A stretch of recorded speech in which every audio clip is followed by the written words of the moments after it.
Salut à tous! Ouais, je sais que le confinement c'est pas cool, mais je vais essayer d'être un peu plus cool pour l'exercice 2 parce qu'il faut continuer à travailler un peu. Euh, mais bon, relâcher un peu le rythme, mais garder un peu de travail quand même.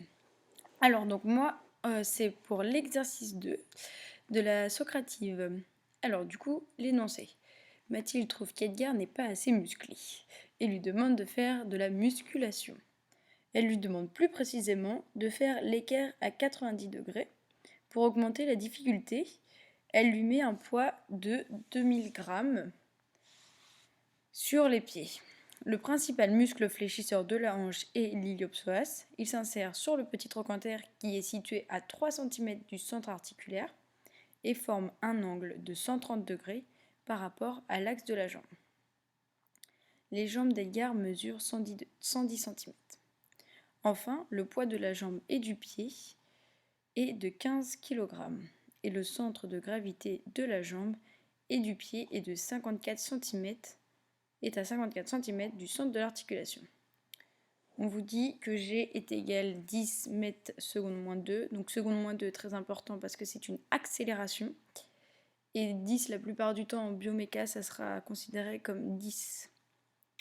On arrondit comparé à l'UE3A. Donc voilà le schéma de la situation. Donc voilà le petit Edgar qui fait ses exercices. Donc la première question c'était faites un schéma de la situation. Donc vous n'aviez pas la photo. Si peut-être en fait. Bon, fallait faire un schéma comme ça, donc avec toutes les valeurs, tout ça. Donc la flèche F iliopsoas, donc c'est-à-dire c'est la flèche qui représente l'iliopsoas, qui est donc située à 3 cm du centre articulaire. Donc on dit bien qu'il est à 90, donc on va pouvoir utiliser les formules habituelles. Donc voilà, 2000 grammes, attention à bien convertir en kilogrammes. Voilà. Quel est le moment de force du poids sur les pieds? Donc c'est-à-dire quel est le moment de force de la charge qui est de 2000 grammes, soit 2 kg. Donc pour ça, on utilise la formule F fois D, F en newton et D en centimètres. En mètres. D en mètres, attention, D en mètres. Or, F, c'est le poids, donc P égale mg.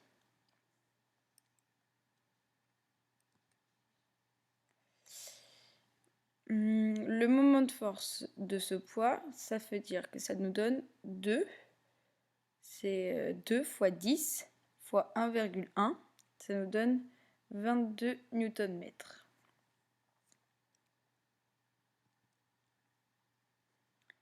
Quel est le moment de force de la jambe? Donc pareil, on va utiliser la même formule. Donc toujours pareil, la force c'est le poids, donc P égale mg. Donc ça nous donne 15 fois 10 fois 0,54, ce qui nous donne 81 Nm. Ensuite, quelle est la force déployée par l'iliopsoas nécessaire pour obtenir la position équerre, c'est-à-dire 90 degrés? Donc pour cela, il faut d'abord calculer la force efficace. Donc c'est la somme de tous les moments de force, c'est-à-dire le moment de force total. Donc, moment de force efficace, ça nous donne F efficace fois la distance, et ça nous donne le moment de force du poids plus le moment de force de la jambe. Donc, F efficace.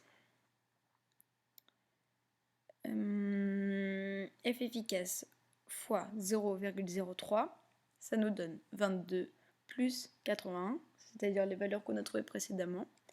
Ensuite, on va isoler F efficace puisque c'est la question demandée. Hop. Donc pour cela, on fait 103 divisé par 0,03 et ça nous donne 3433,33 newtons, la force en newtons. On calcule ensuite la force de l'iliopsoas. Donc pour ça, on commence par calculer l'angle opposé, c'est-à-dire 180 moins 130, ça nous fait 50 degrés. Ensuite, on calcule l'angle supérieur du triangle. Pour cela, on utilise que la somme des angles d'un triangle est égale à 180. Donc, on a 180 moins 50 moins 90, ce qui nous donne 40 degrés. Donc, ensuite, on va pouvoir calculer la force de l'ellipsoïde, qui est égale à F efficace divisé par cosinus. Pour cela, on peut utiliser SOHCAHTOA. Donc ici, on utilise K, c'est-à-dire C cosinus, est égal à adjacent. Donc l'adjacent, c'est adjacent sur hypoténuse. Voilà. Donc là, pour ça, il faut bien regarder le schéma. Ça évite de se perdre. Donc F efficace, tout à l'heure, on a trouvé 3433,33. Et l'angle qu'on vient de trouver, ça veut dire divisé par cos 40. Et ça nous donne 4481,89 newtons. Et voilà, j'espère que ça a été clair. Si c'est pas clair, n'hésitez pas à envoyer vos questions au tuteur kiné. Donc cet exercice-là, c'est Mathilde Gaillet sur Facebook, vous pouvez trouver. C'est moi qui l'ai fait. Donc si vous avez besoin d'aide, des questions, n'hésitez surtout pas. Voilà, bon courage!